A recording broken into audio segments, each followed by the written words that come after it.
هذاك يا بلا بشا بلا ما فهمت لأن هذا قفك كليا ما الدنيا كفي سنة هي إحنا بعد قاعد كحضر ما فهمت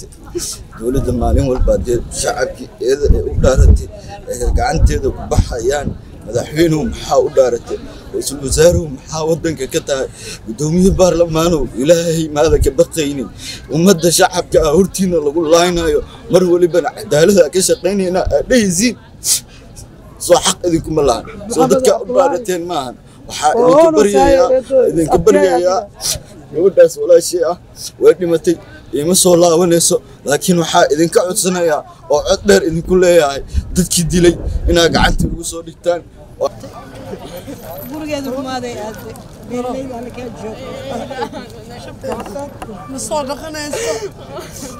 waa runtood waxa ay laabta isugu qaboojinayaan qoyska Ilhaam in gabadhoodii ay geeriyootay allana uu oofsaday ilinta iyaga oo ay ka qubanayso ayay haddana aaminsan yihiin qadarta Alle balse waxa maankooda marnaba ka go'aynin in gabadhooda dilkeeda loo adeegsaday qoriga sabanka ah oo sabab u noqday xitaa dhimashada ka sokow inay go'do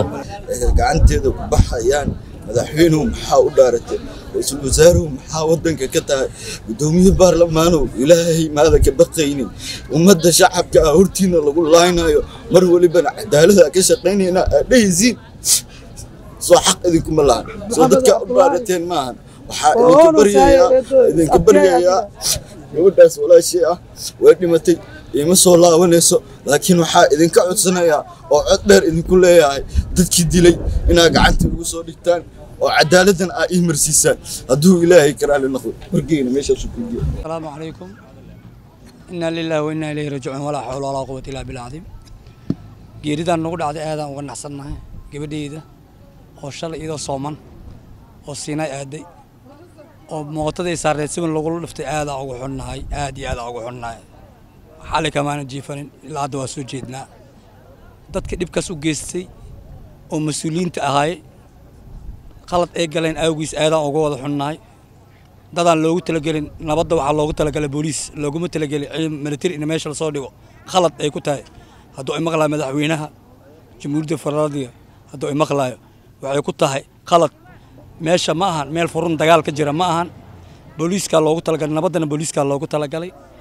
hadduuna maqlaayo madaxweynaha waxaan ka codsanaynaa dhibka gabadheena gaartay inay ma aragtay nagal soo ekaadaan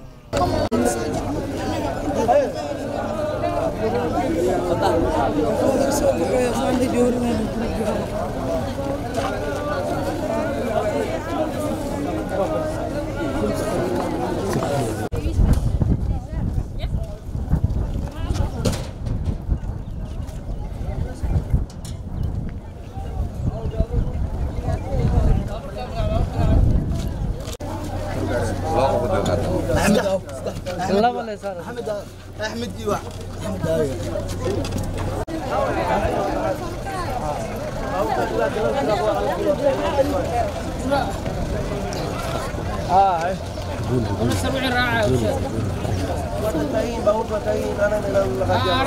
هرب